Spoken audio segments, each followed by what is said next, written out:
Recording in progress. There we go. Hello, everyone. I have a special guest today. My second guest, Joe Salatin, with my British accent, has agreed to talk to me. Joel is the lunatic farmer from Polyface Farm Yes. in Virginia, in a place called Swoop. Well, it looks like swoop, but it's pronounced swope for some reason. I don't know what the background of that is, but normally two O's are oo, as you know, but in this case, the two O's are a long O. Yes. A long O. Well, language never really makes sense. Um, one thing means something, it's always read back to front, or something means something else. And anyway, I have Joel here because I am so interested in learning about what's happening with farming around the world. And Joel is in the US, a major country, of course. And I would love to know what's going on in the USA because farming for me is, I mean, it's a primary essential thing. I mean, it's like nature. I mean, you farm naturally. So the fact that this is now being, from what I understand, targeted also from above, I'm really interested to find out why, and what's happening, and what we can do about it. Good. Yeah. So you tell me, Joel, what have you experienced so far? I mean, you've been farming for a long time. So what are the changes that you've witnessed with your farm?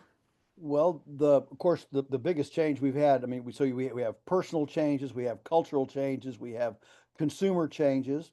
So I've been at this a long, long time, and so to Mm. start at the personal level, what's been exciting here on the farm is to take a rock pile of gullies and see it actually become, the most abundant farm in the area. And I don't say that proudly. I'm just saying that I'm saying it humbly and gratefully that these natural systems, natural processes, animals move.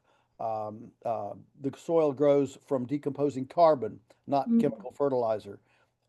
Diversity of species creates its own checks and balances on disease. Um, uh, you know, uh, um, nature's default position is wellness, not sickness. And so, if something is sick, we don't assume that it's pharmaceutically disadvantaged.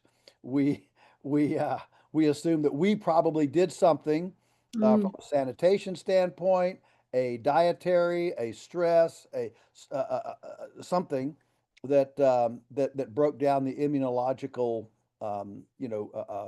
virility of the animal or the plant. And so, these are fundamental,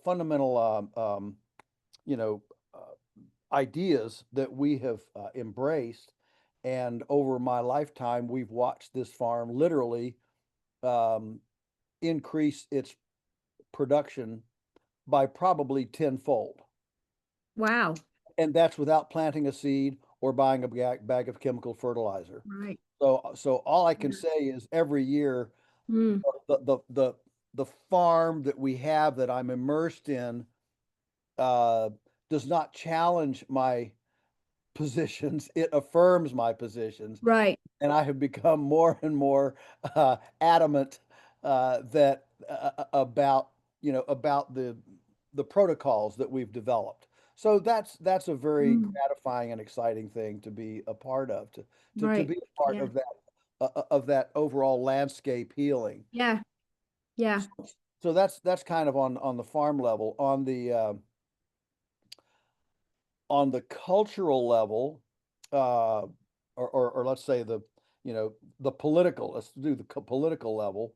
Um, what we've seen is an increasing consolidation, centralization, and concentration in food production. That includes both monoculture, monocrop farms. We've seen, fences come down, and so farms don't have livestock anymore. They either, they just grow, corn or soybeans or crops. Mm. Mm. And you know, back in when President Nixon was in the White House in the 1970s, he had a famous Secretary of Agriculture named Earl Butz, who proudly who you know proclaimed, "Farmers, we need to plant fence row to fence row." And what's funny is today there are no fences because there's very little diversified agriculture. Right. It's a segregated thing. You pick one item and you produce one item, Yeah. and, and of course that creates its own health consequences, its own pathogenicity, toxicity, and sickness consequences, as well as a failure to build soil. So you continue to degrade the soil when you just do one thing over and over and over, Uh, especially if it's an annual crop. yeah. Joe, why is there no livestock anymore? Well, because the government subsidies incentivize row crops. There are six row crops in the U.S., six row crops that receive special. Well, they used to be called subsidies. Now they're called crop insurance. But essentially, these are floors to protect you in case there's bad weather, if the price drops, or you know any malady. And Right. so you know it's essentially a way to. I mean, I understand that the sincere idea behind it initially was um, to ease the risk factor for farmers. Mm. That, Mm-hmm. Mm-hmm. but why just pick six things? And so there's a reason Mm. why those six things are soybeans, corn, wheat, rice, cotton, and Yeah. sugarcane. So Right. those are the six. All Those are the those are basic essentials that are really easy to mass produce and feed. Yeah. yes. To mass plant, mass produce, mass harvest, and mass store. Right. And and um, and they have components that are amenable to to processing. I mean, high fructose corn syrup from corn, uh, Right. Yeah. all of the oils from soybeans. You know, and of course, sugar from sugar cane.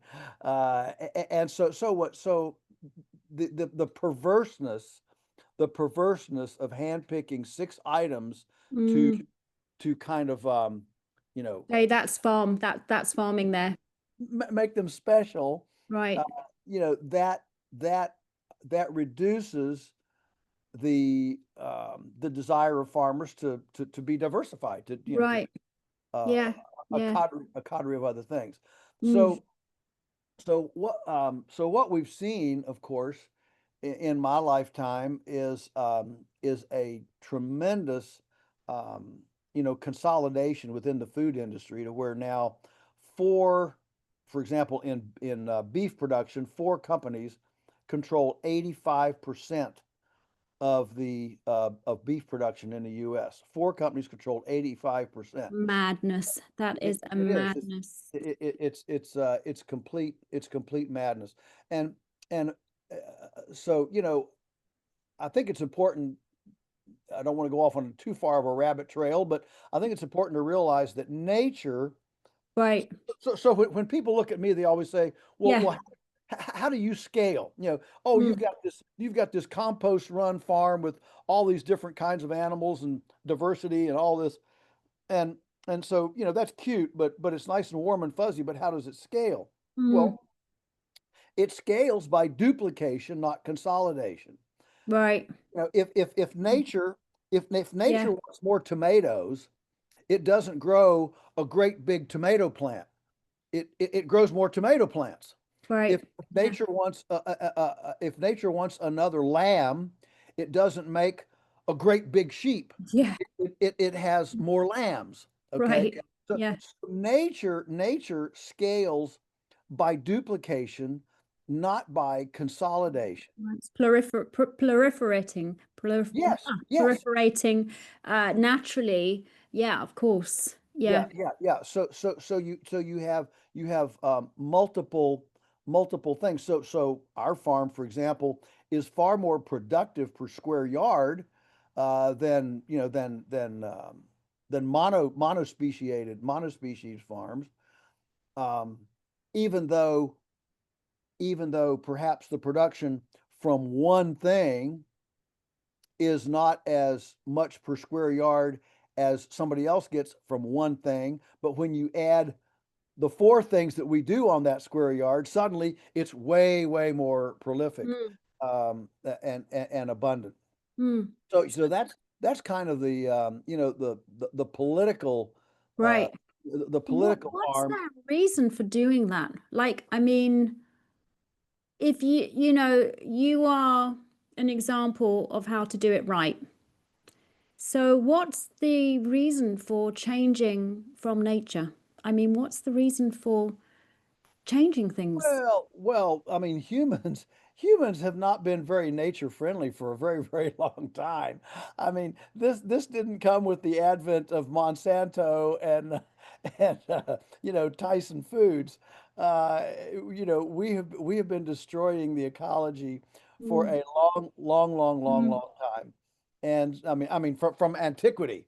I mean, the march of civilization, has been primarily a march of finding abundance in a place, exploiting that abundance, and then eventually uh, mm.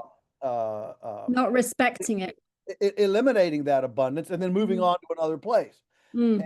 And what's happening now, and I think in our world, is that there aren't any more new places to go to. And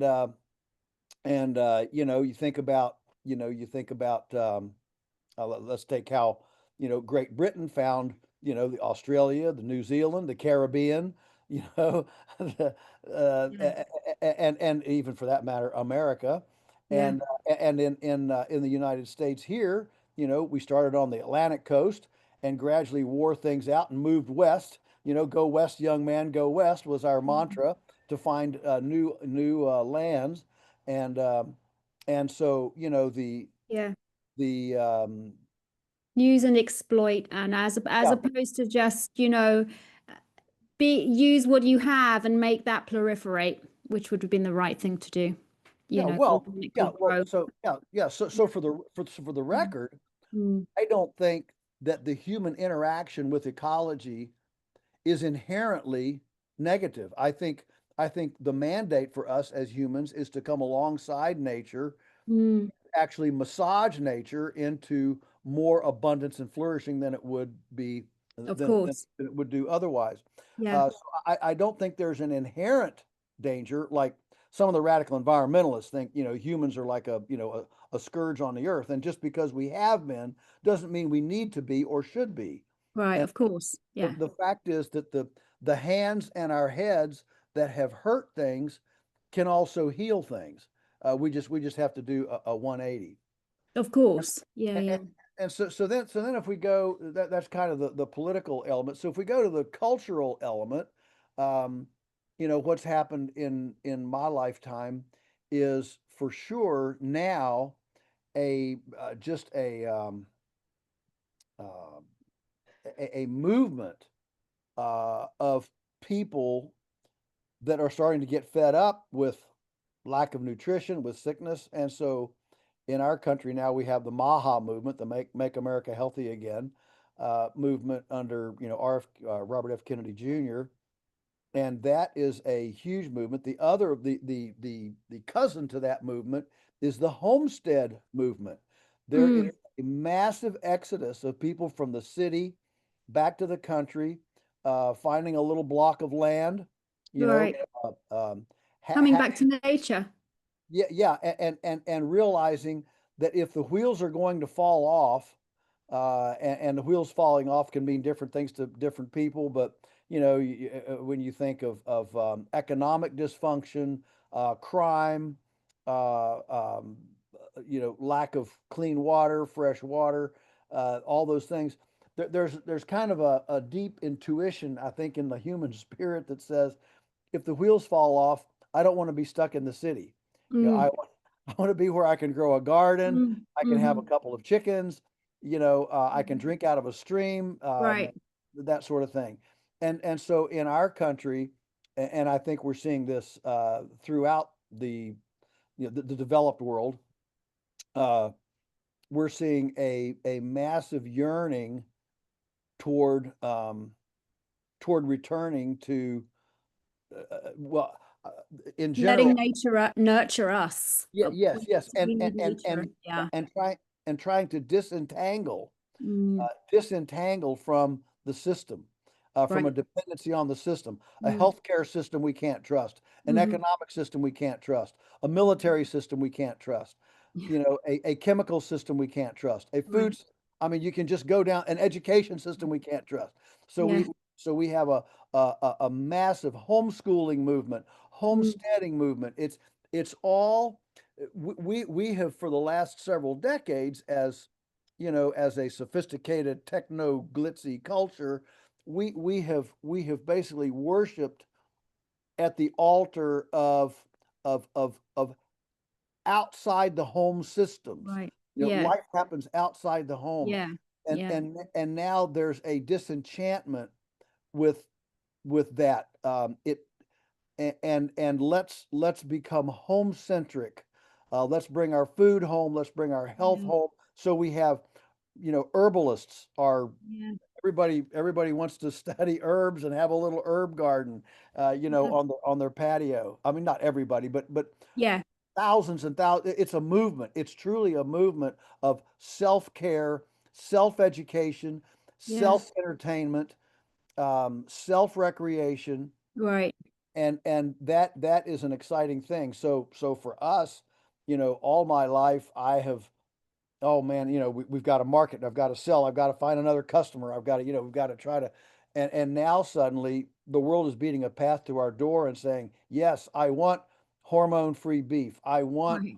Yeah. GMO free chicken, I want this stuff, and it's truly it's truly a wonderful, a wonderful shift in the culture. Yeah. Yeah. And are you finding that easy to do? In line, with what the government's doing with these Uh, yeah, six seats well, only that are, incentivized. yeah. Well, the hardest part of the whole, the whole package, the hardest part is is extricating ourselves from government intervention. Mm, You can't, I can't butcher a chicken and make a chicken pot pie for a neighbor without a government bureaucrat, poking around and, well, are you licensed? Do you have a hazardous analysis plan? Where's your license? Where's your shifting? and you would think you've produced a chicken, you know what's going on, you know the environment, you're going to produce a good chicken, right? You're not, why would you produce something that's going to kill someone? I mean, Well, it's so much stupidity and yeah, illogic behavior. yeah. Well, you got to realize that the that the world that the food safety, I call them the food police, live Yeah, in police. Yeah, true. is a world of industrial intrigue Mm, and and minimalization. In other words, um, the cheapest, uh, easiest thing that we can possibly do, whereas we are more what we call artisanal food or craft food, mm. where we actually, Actual food. yeah, it's like the difference between a hand thrown, a hand thrown potter's, whatever, wheel versus some mass produced uh, Yeah, bowls. yeah.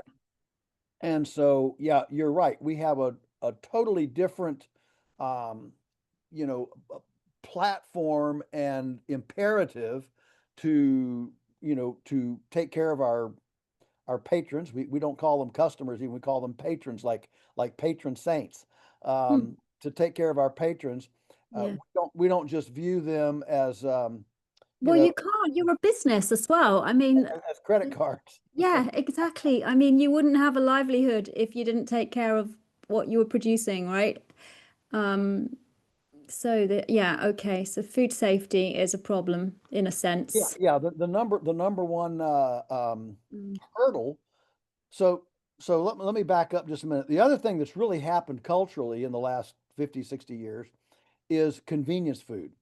Oh, yeah. Convenience food. You know, when I can remember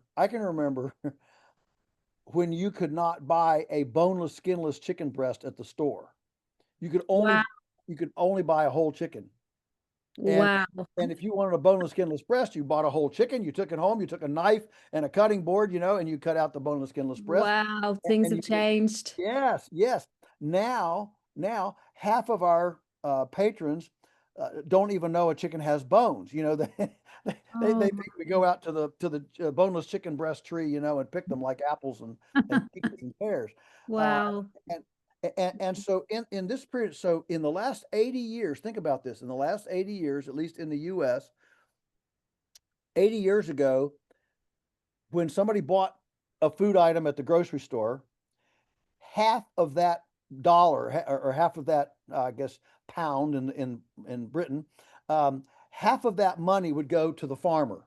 Okay, so the farmer got 50% of the retail food price. Today, the farmer only gets 8%. 8. 8%. Oh my gosh. The That's rest, the ridiculous. well, yeah, the rest of it is all taken up in processing, Middleman. in Oh, convenience. Because ridiculous. yeah, because nobody buys an apple anymore. They buy applesauce. Nobody buys a chicken anymore. They buy a frozen chicken pot pie. Nobody. And Are then you they've with? got to pay for the packaging Yeah, on top yeah, of it, right? yeah, and so as a result, 8%. uh, Oh the, God. uh, the farm gate value has dropped precipitously Yeah. because the butcher, the baker, and the candlestick maker are no longer embedded in the farm. They are massive industrial They're just conglomerates. a piece of it, a piece of Yes, the whole thing. Right. yes, Right. yes. And so, if you're a small farm, uh, the money, the Yeah. money in the food system is not in the production; it's in the processing end. Wow. And consumer choice, as consumers have moved more and more to convenience and are not, cooking anymore in home and buying whole chickens, buying apples, buying, squash, but they're buying processed everything. um, what between that raw ingredient and the consumer dollar then is this whole plethora of government Nonsense. of Plethora government of nonsense. yes, yes, that are scale prejudicial. They're Mm. easy, they're easier to comply with if you're large because they are primarily licenses or compliances of system and not actually empirical performance. In other words, Mm. they don't measure the E. coli or the salmonella. What they do is they say you have to have this size refrigerator, this kind of thermometer, this kind of sink, this kind of water, and so they mandate. Uh, All the nonsense stuff that's not really relevant, let's say. It's not important, is it? When you're no, producing food, that's not important. The size no, of the no, fridge. no. What's important is what's out the end, Of and course. Yeah. and so if you can, the government came in, for example, years ago and tried to close us down, and they said you cannot produce a sanitary chicken in the open air. Why It, not? because they said the air is inherently dirty. The air is And dirty. but you're on a farm, aren't Yeah, you? You're on a yeah, farm, right? In nature. that's right. And so these are Bizarre. the kind of thinking. This is the Bizarre. thinking that the bureaucracy has to shove everything inside, douse it in chlorine, and create these supposedly Nonsensical. Absolute sterile, yeah, a nonsense. sterile sanitary place. Now, there are places where you do want sterility, like in a hospital surgery. Okay, you Mm, don't want a bunch of bacteria and microbes in a hospital surgery. right. But our microbiome is not sterile. No. And we now know that in fact, eating a little bit of dirt and a little bit of It's bugs quite once in a while. healthy sometimes, isn't Yes, it? I mean, yes, if there's dirt on the lettuce, it's good for the worm, right? If you yes, find a worm, yes, it's actually a sign of the worm likes it. It must be good. yes, yes. That's exactly right. And Mm, you know, and we as people, there's more and more understanding now that our immune system is like a big muscle, and your mm. immune system needs periodic,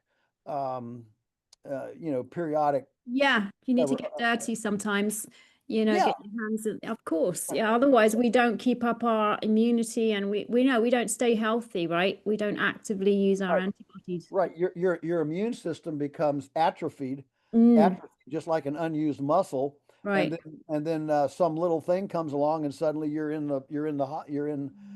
It's funny in Britain, you know, you don't say in America we say in the hospital. In Britain, you say you're in hospital. Yeah, yeah, in hospital. Take the Yeah, the out of it. yeah, Uh, yeah, I love language. I'm a wordsmith, and so I really love this stuff. You know, my favorite author of all time, and you see this pile of books behind me. I'm a avid reader, yeah. and my favorite author of all time is Charles Dickens. Oh, I really? Wow. I can never get enough Charles Dickens. Wow. Uh, wow, Quintessentially. what a man he was. Yeah. He was really something. Wow. But Joe, I don't think you have time to read. I mean, you're such a busy farmer. Oh, Yeah. well, Doing so many things. I don't have a television, Good. and Yeah, and I, neither do I. and I don't have a smartphone. Yeah, fantastic. So I'm still, in fact, I don't even Fantastic. have it on me. I still have a flip phone, and Fantastic. so I don't have any personal social media, Yeah. and Yeah, yeah. so Fantastic. I get to go through the day actually being aware of my circumstances.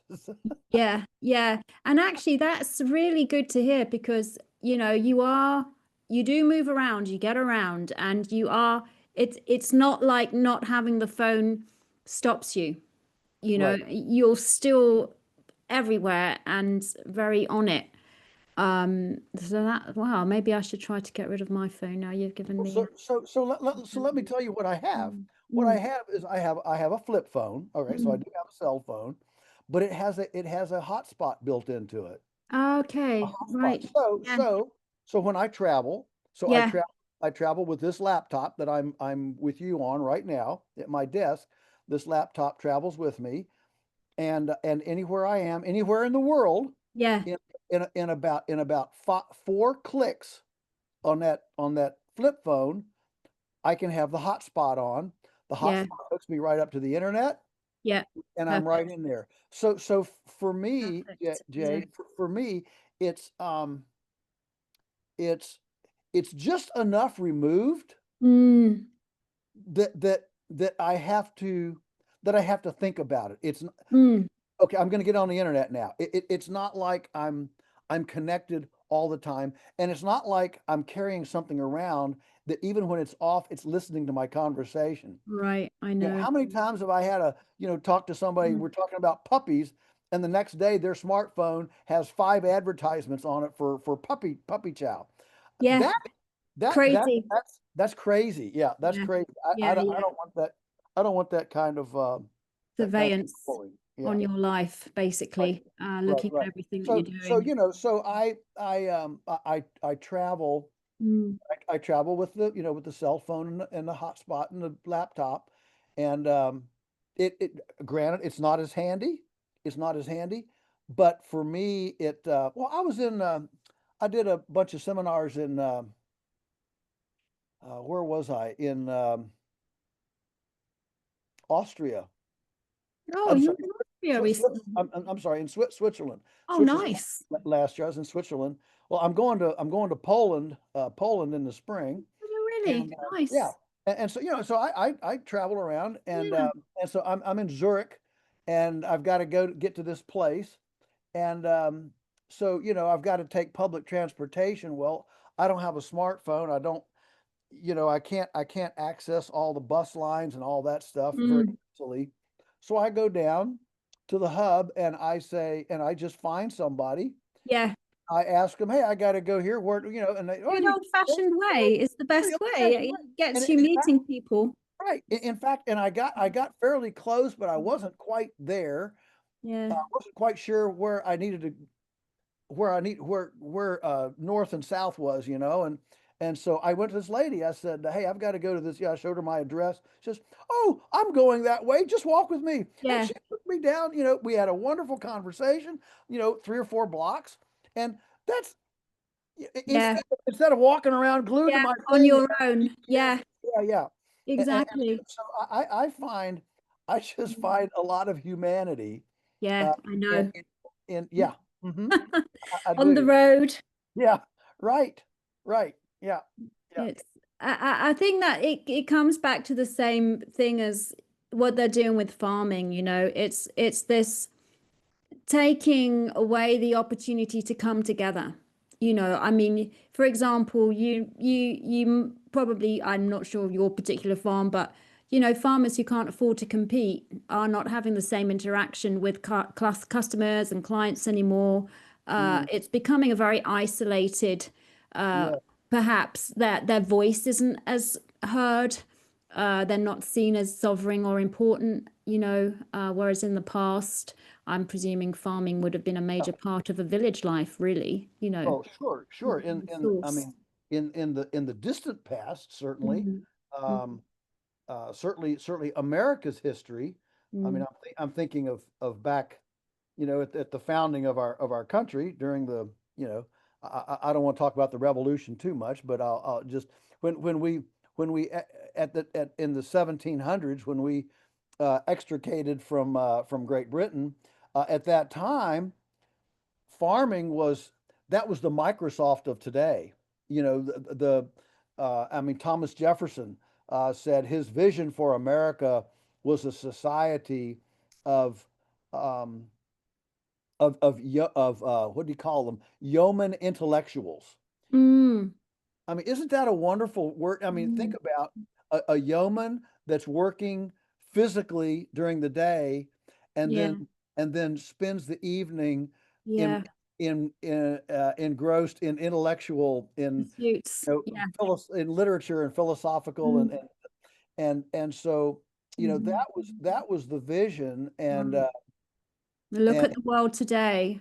right. And what's happened is, of course, he could not have envisioned the kind of technology that would allow us, front end loaders and wood chippers and chainsaws and the things that Mm. have allowed a farmer to amplify Hmm. labor, well, just like everything else, Mm. from shipping to, to Mm. whatever. Hmm. Technology has been amplified. Mm. But yes, you're right. Mm. The farmer, unfortunately, there are so few of us that we've kind of been pushed to the margins of society, not only politically, but even intellectually and culturally, to where Mm. to where we're kind of the Not dreg. seen Yeah, as the major player right, anymore. right, right. Yeah. I mean, is that a deliberate, is that, I mean, Joel, why do you think they're getting rid of the farming? I mean, it seems to be like that's what's happening. They're trying to eliminate farming communities or farmers. Um, Well, I think you I don't know that it's I'm not a conspiracist, and some people think I'm very naive.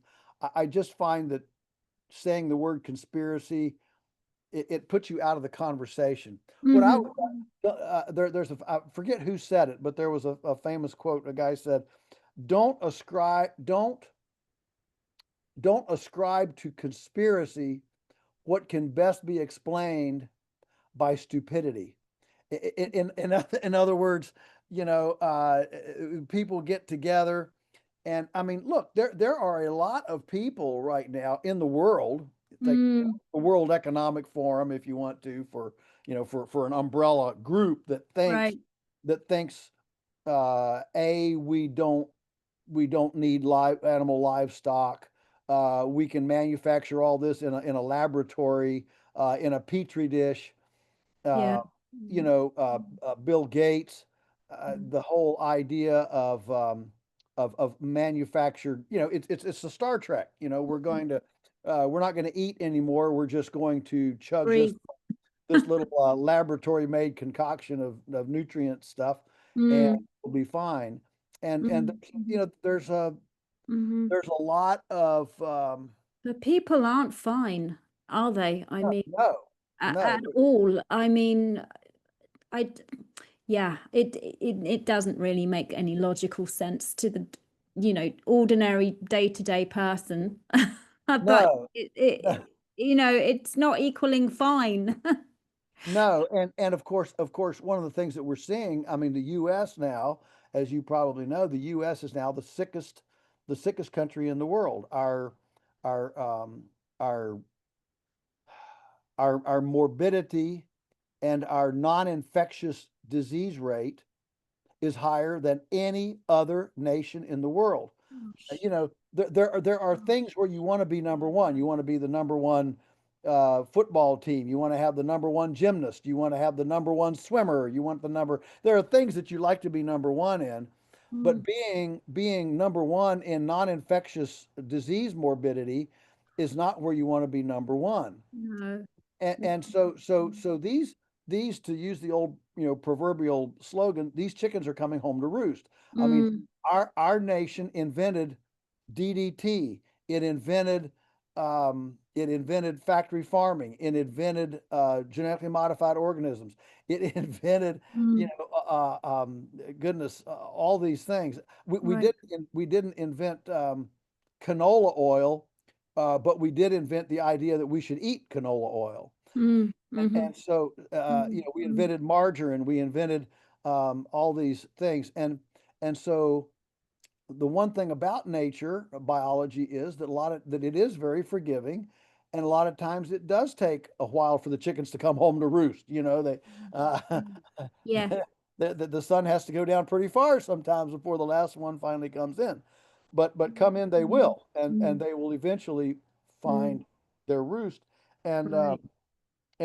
nature does bat last, and at some point the the results of what we've done, the consequences will need to be paid. I mean, it took it took 30 years to finally definitively um, connect the dots between DDT and infertile frogs, three-legged salamanders, and eagle eggs that would not hatch.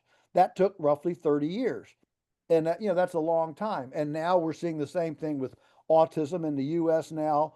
Um, now the new number is 1 in 25 children has autism. One, Gosh. 1 in 25. A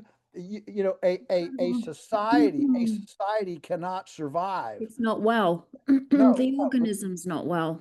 no, no. Yeah. 80, 80%, 80% of our 18 to 24-year-olds are not physically fit enough to join the military. 80%. Wow. Only 20% of our 18, 24-year-olds are physically fit enough to go into military service. And so, a society that has that much, Mm. Something's wrong with the food. sure, that much slippage in its Crazy. system. Yeah, Yeah. it has And problems. and Joel, so I know you've got some amazing ideas about how to kind of reverse all of this in your own sovereign way, as much as you can. Because you've got a curriculum out, haven't you? I was reading it. It said it was really funny. It said, this ain't normal curriculum, right? What's all about then? Well, so I wrote a book, This Ain't Normal, and it's basically helping people to understand that, Mm. the world we live in today is very abnormal if you look back throughout human history. Right, yeah. The idea that we would actually eat things that you can't make in your kitchen and can't pronounce. That's no, So you know, true. Gosh, that's so true. that's never happened in human history. Yeah, it's so Um, true. the fact that we would grow food with chemicals and not Mm, and not with decomposing biomass and mm, compost. That's brand new. Yeah. There are a lot of things that are brand new. It's not just, it's not just TikTok and and Mm, computers that are brand new. mm, We're doing some uh, an amazing number of brand new things, and philosophically, I mean, as we have removed ourselves from the farm and from our food systems, we now have a growing number of people who think, for example, that that eating meat is um, is anti-animal. So there's a we need to get rid of all the animals. mm, My dog is my cat, is my child, is my aunt, is my mm, chicken kind of thing. mm, mm, And and that doesn't indicate a new mm. level of harmonic convergence. It Right. actually indicates a new devolution Right. of Yeah. disconnect from our ecological umbilical. You know, Yeah. and our ancestors Yeah. Yeah. th- Yeah. our ancestors didn't struggle with this question, not Mm, because they didn't like animals, but because if if you could trap it, shoot it, catch it, you could survive for another day, right. and, Yeah. and so our Yeah. Yeah. We're our moving away from the natural instinct of yeah, life and the yeah, heart and core of being alive, nature, and living with nature. Yeah, I get it. Yeah. yeah. Yeah. Yeah. It's mad. It's a madness. The fact is everything is eating and being eaten, and Yeah. if you don't believe it, go And lie that's naked. normal. Yeah, go lie naked in your flower bed for a week and see what gets eaten. Yeah. Yeah. Something will get eaten. I mean, Yeah. a compost pile is a perfect example Yeah. of something that was alive, it died, then it gets eaten, and then it Yeah. resurrects as energy for something else. This life, Right. death, decomposition, resurrection, Right. death, decomposition, resurrect. That is the cycle of life, and it Of is course. fundamental. Yeah, And and now it's like trying to prolong, like milk becomes yogurt, right? But now we have milk that lasts for like, I don't know, 3 months in your fridge. exactly, and that's look. Listen, if it won't decompose, it won't It's not digest. right. Yeah. If it won't decompose, it won't digest. Mm, And so mm, what we're doing is we're eating all of mm. this food that is fabricated Yeah. to have a long shelf life because of our long chain, because we don't have local food systems, because we have segregated our food. You peel off that onion, and the next thing you know, we're actually eating food-like substances that that don't have any life to them. Therefore, Mm, they can't be eaten by our microbiome, and they are imposters, if you will. right. They are imposters. Our microbiome, the soil and our microbiome are cousins. And when things come into our microbiome that aren't related, it's like a foreign invasion into Right. our microbiome, and it says, what is this? Monosodium glutamate. What is that? Oh, that's Nobody nasty. nobody Yeah. ever ate monosodium glutamate, Right. 100 years ago. Yeah. And now, the average American consumes 4 pounds of it a year. Uh, this Yeah. is Yeah. invasion of our microbiome. Yeah. And it is funny because as you were saying that, I was just thinking, you said the incentive at the beginning was to mass produce, six crops, right? So you could feed Right. more, but actually it defeats the point because you're not creating a healthy, you're not creating a healthy crop. So you're not actually feeding more people. You're destroying more Yeah. organic Right. lives. I Right. think. Right. Well, uh, probably the single biggest, aha for many people when I talk about these things is to help them to understand that 1,000 years ago there was more food produced on the planet. There was more nutrition produced on the planet than there is today. 1,000 years ago, Yeah. Gosh, yeah. and even 5,000 years ago. Now, Yeah. it wasn't all eaten by people. Yeah. Think about the marsupials in Australia, that Yeah. literally made the land to look like it was moving. Yeah. Uh, Yeah. that was a that was an incredible volume. I mean, the early, the early folks that went to Australia just talked about literally there were tons and tons of these of critters on Yeah. the Yeah. Yeah. landscape, Yeah. and Yeah. it just seemed like it was alive.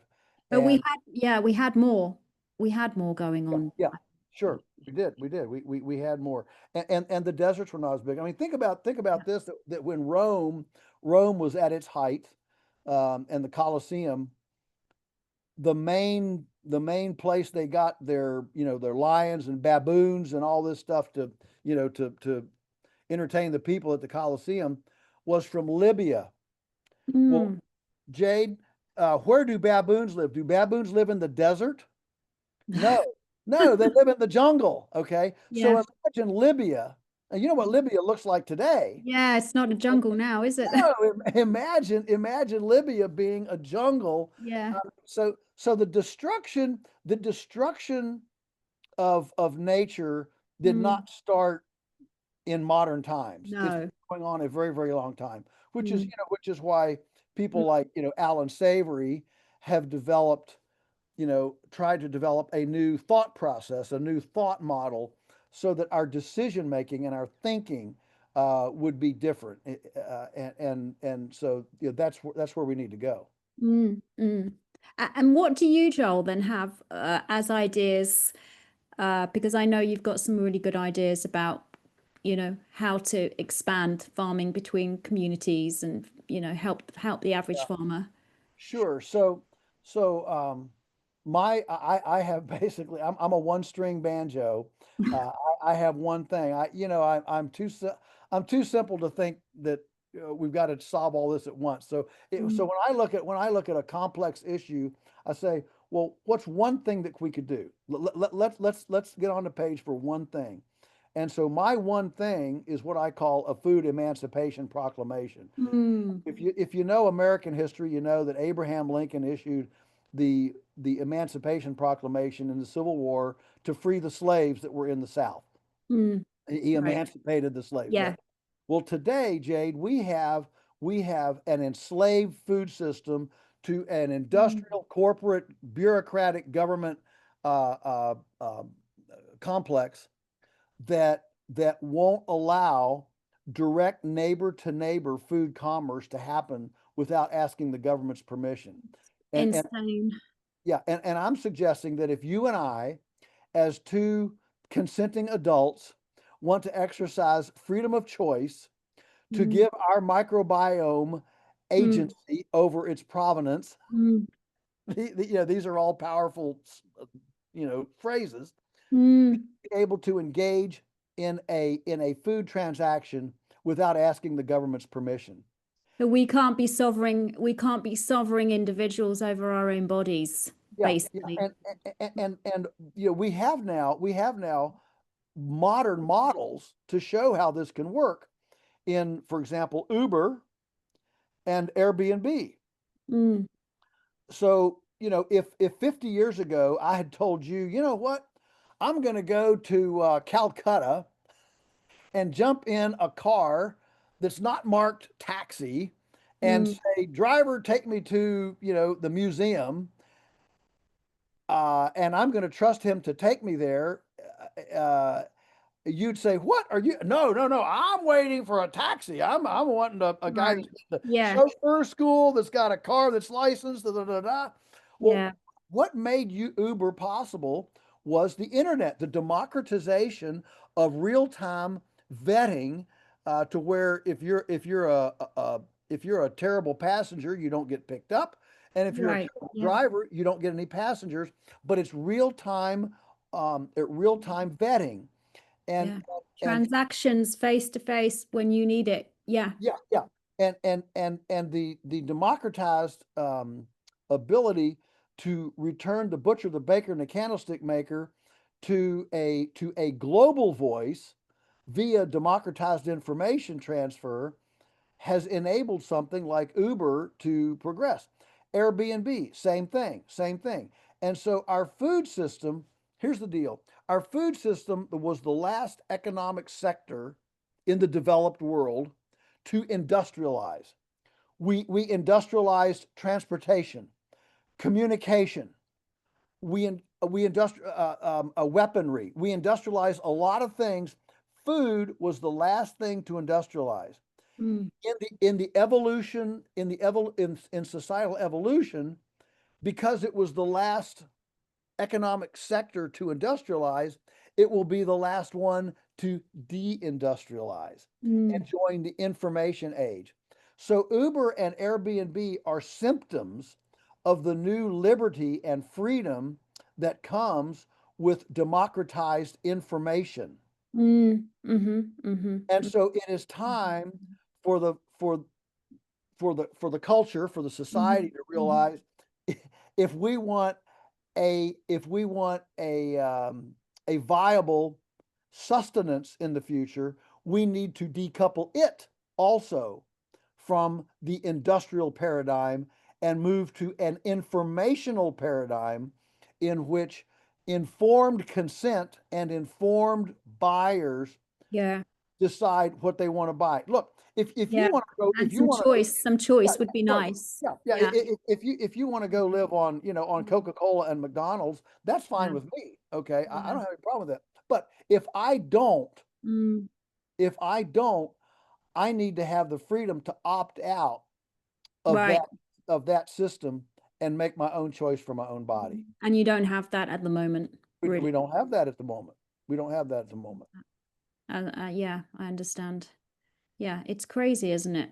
It's too tied up to needing to conform to all the regulations and not being able, I mean, particularly having a farm. I mean, a farm is, that's your land. That should be your liberty to do what you want on your premises, to be able to sell, to buy, to cook, whatever you want. That's your private property. That's right. It's pretty. That's right. So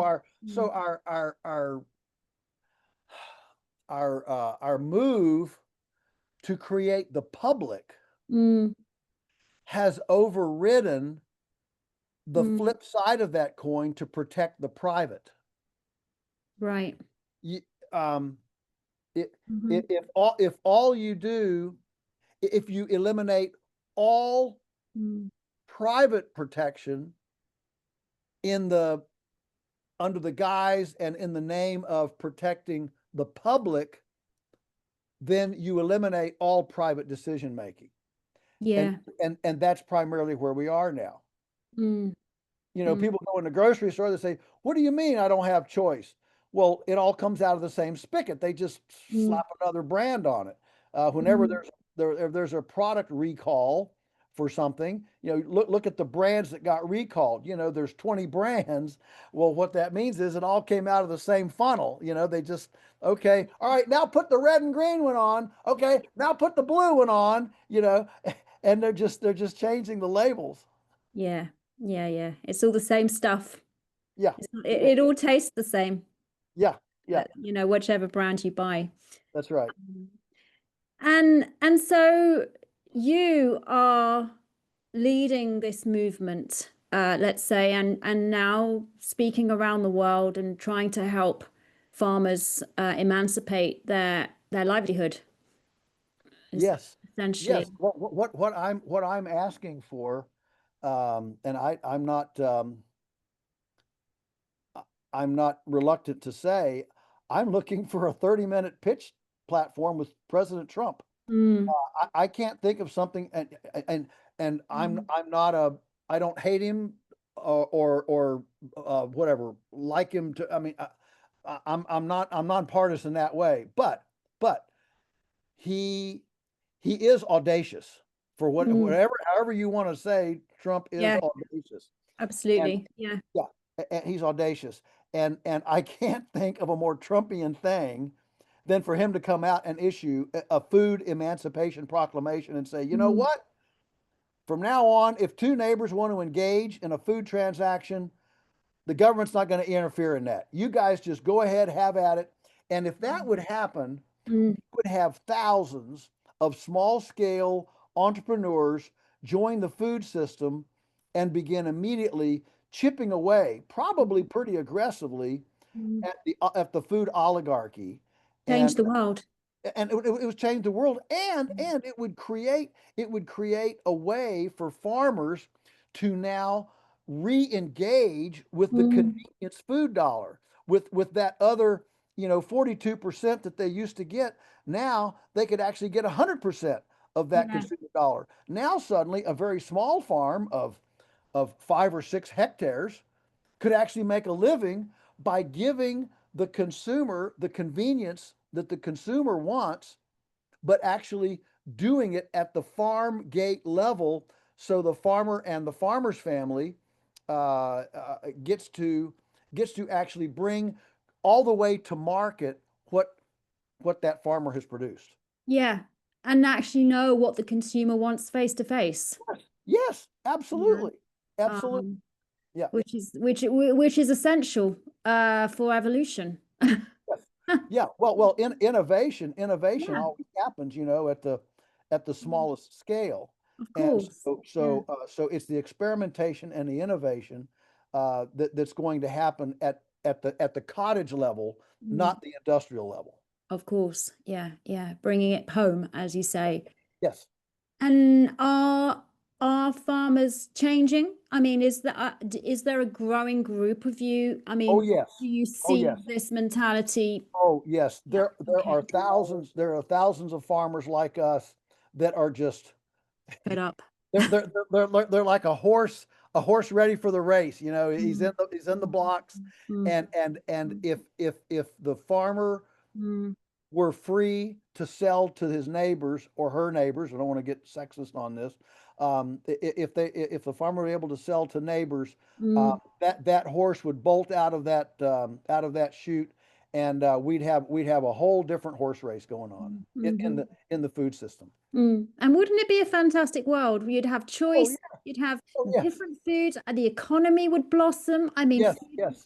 proliferate, people would be healthy, we'd all be Yes. much happier, everyone would get some money in their pocket, and Yeah. we'd all enjoy what we were eating.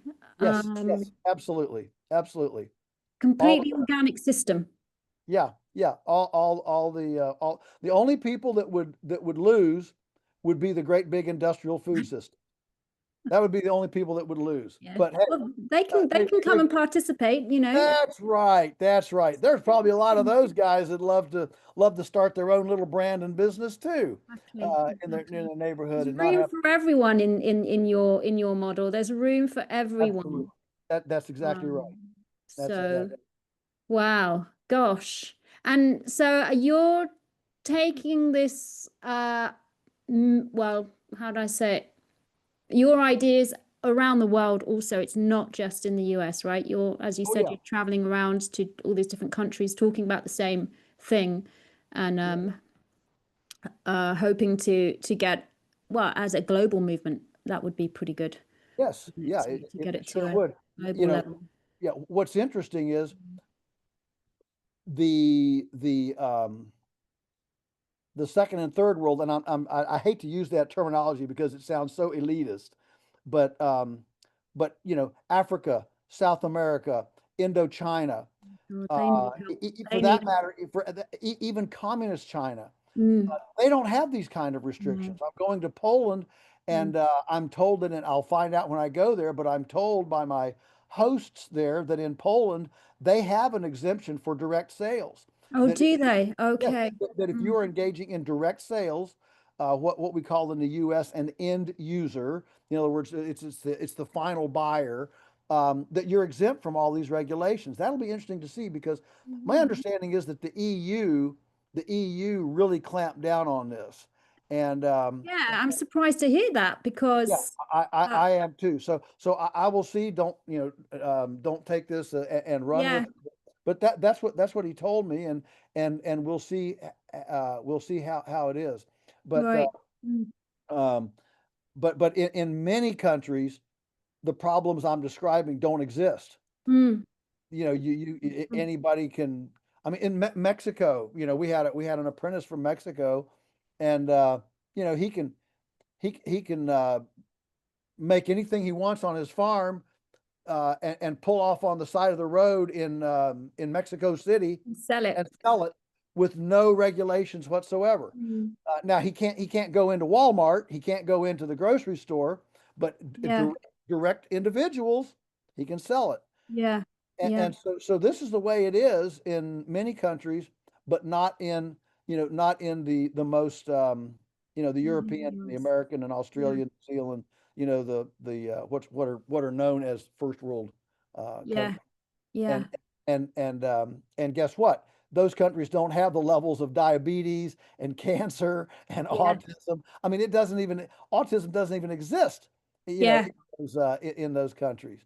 And Yeah.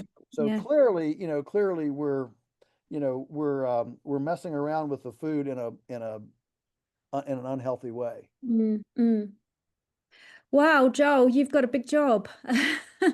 Um, I bet you never thought you'd be taking this on when you decided to get into farming. No, You know? I just wanted to be a farmer, Yeah. but then we started encountering these Yeah. roadblocks, and they were significant roadblocks. Yeah, yeah, yeah, yeah, yeah. Wow, gosh, I just find it fascinating because, really, I mean, when I'm thinking of farming, I'm thinking, it's a quite a humble job working with the land and nature. I mean, you don't expect a farmer to be political or need to be, but Right, your right. job description has changed. Yeah. Because you have to be. If you're not political and global on this day, a farmer can't survive. I mean, Yeah, well, if you can't, at the end of the day, if you can't sell it, right, you can't stay in mm, business. right, exactly. And Yeah. so all farmers, like we love growing things, producing things, Mm, but yeah, we don't live on production. yeah, We live on profitability, and that requires that we be able to sell our what we grow and what we produce at a profit. of course. Yeah, yeah. Wow. Joel, thank you so much. It's been such an enlightening conversation to learn Sure. about what's going on from your perspective, particularly, having lived in because you grew up in farming as well, didn't you? Wasn't Yes. your Oh yeah. father a farmer? Yeah. So Yeah. I'm very much second generation. Yeah. hmm hmm. So, I mean, you've got a wonderful perspective, such a grounding of all the shifts and what's been going on, and a wonderful mind and vision about how to go about changing it. So, I just wish you so much luck Well, thank you. with all of this, with your emancipation movement and with changing the world, and it's amazing. It's amazing, and I really, really hope we shift all of this Yeah. in our lifetime. It's so important. It's crucial to get Yes, back to the source. it is indeed. Yeah. Thank you for your interest, and thank you for providing a platform to uh, to give another platform for the rant. You're very welcome, and maybe we'll have you back and then you can tell us what's going on in Poland. Uh, Sure, that'd be on great. the trip. So, thank you so much. Thank you, Jade. Take care. Stop. Record.